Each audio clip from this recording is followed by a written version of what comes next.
आश्रय कर लेना और ये घर उसे संभला देना कि भाई इसके अंदर कूड़ा करकट जो कुछ उसे तुम निकालो और अपने घर में आप आके बस जाओ।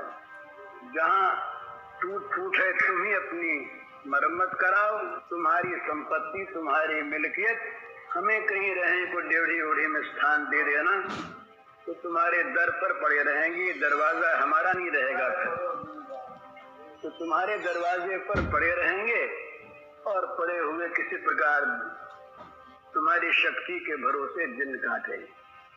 ये आश्रय का मार्ग है। तो सर्वशक्तिमान, सर्वज्ञ, समर्थ और सुहृद, ये बातें जिस एक में एक जगह मिल जाए वही वास्तव में शरण ग्रहण करने योग्य है। एक आदमी हमारा सुहृद तो है, हमारा भला चाहता है निस्संदेह, परंतु हमारा भला किस बात में है इसको जानता नहीं है, अथवा जानता भी है तो भूल कर बैठता है, और भूल भी नहीं करता, जानता भी है पर उसमें हमारा भला करने की शक्ति नहीं है, तो करेगा क्या?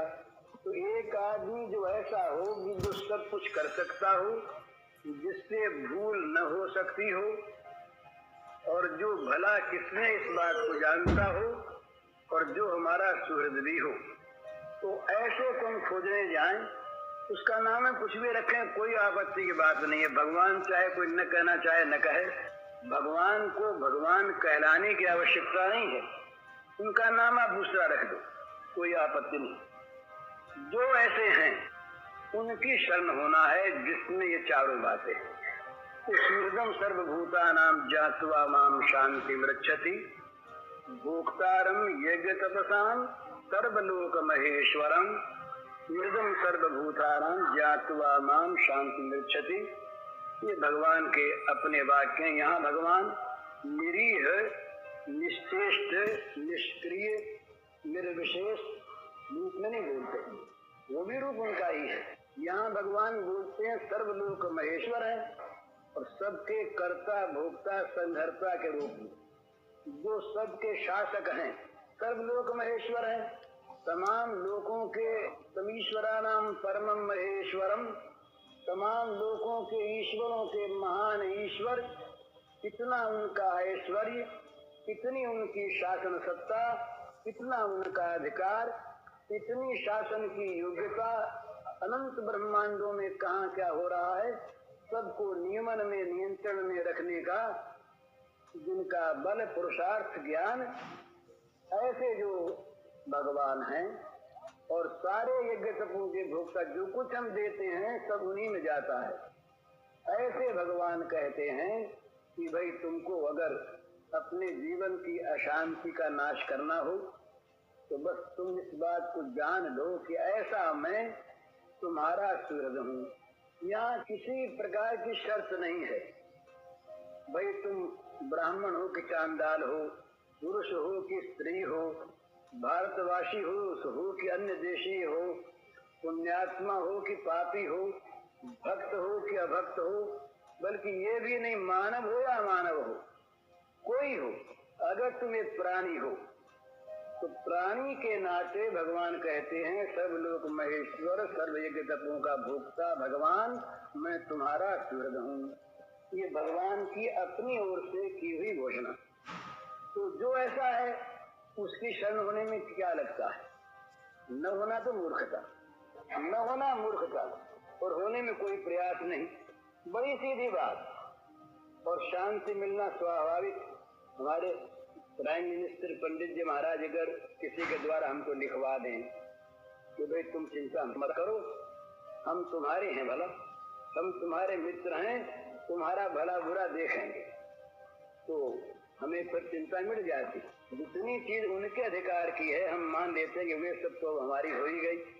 पंडित जी के साथ भगवान की तुलना नहीं होती। पंडित जी हम जैसे ही सीमित शक्ति वाले हैं, अनित्य शरीर है, उनसे भूल भी होती है, सर्वज्ञ भी नहीं है, सर्वशक्तिमान भी नहीं है, परंतु हमारी अपेक्षा तो बड़ी शक्ति रखते हैं, तो उनमें हमारी अपेक्षा हम बड़ा हृदय कह सकते हैं, शासन करने की बड़ी योग्यता हम उनमें मानते हैं।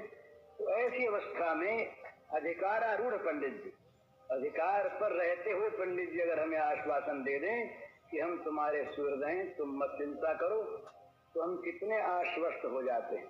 और यहाँ भगवान अपने मुंह से अपना स्वरूप बताकर फिर आश्वासन देते, सर्वलोक महेश्वरम, छोटा मोटा कहीं का मिनिस्टर नहीं, किसी देश का राजा या सम्राट नहीं, किसी का कहीं का कोई डिक्टेटर नहीं, प्रेसिडेंट नहीं, समस्त लोगों के जो ईश्वर हैं उन सारे ईश्वरों का महान ईश्वर, सबका नियंता, सबका शासक, सबको बल बुद्धि ज्ञान प्रदान करने वाला मूल सूत्र, वो मैं तुम्हारा मित्र हूँ।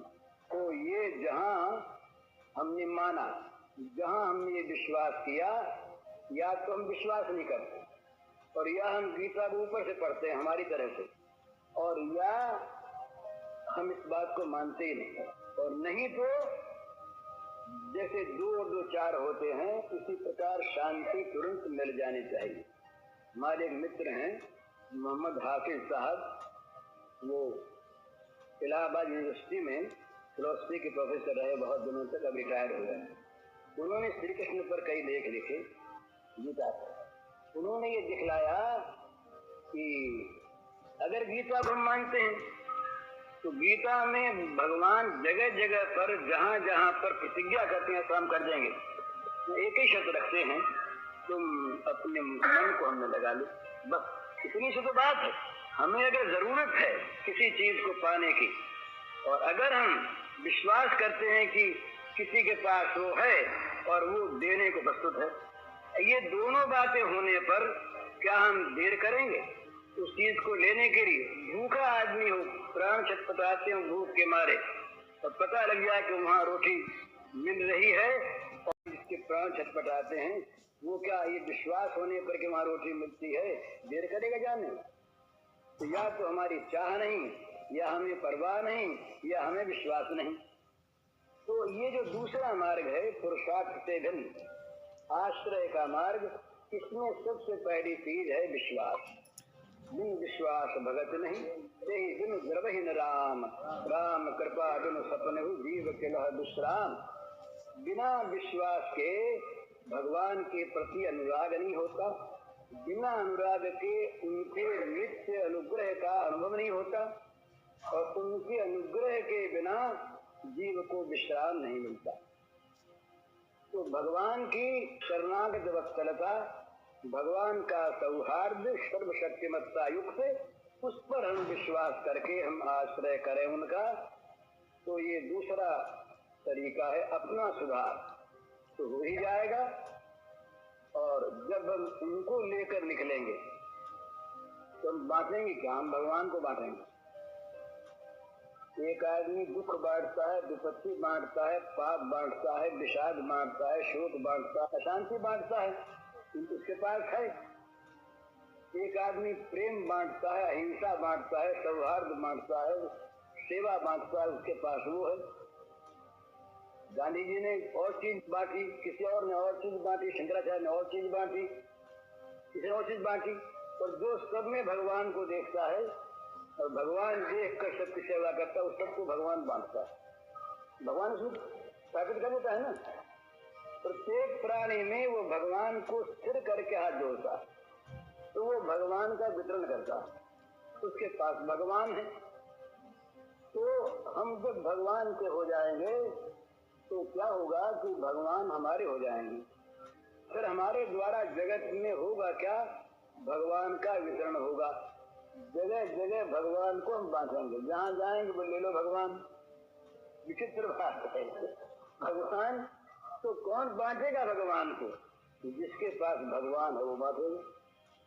और बड़ी सीधी बात, ये भगवान तो हैं और सबके पास स्वयं सर्वभूता नाम है, और सबके हृदय में अवस्थित है, सर्वभूताशय स्थितः।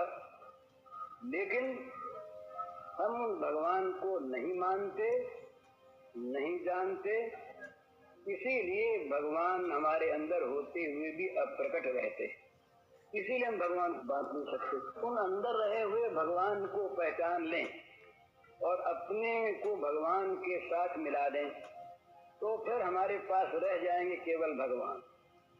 तो गोदाम खाली हो जाएगी हमारी।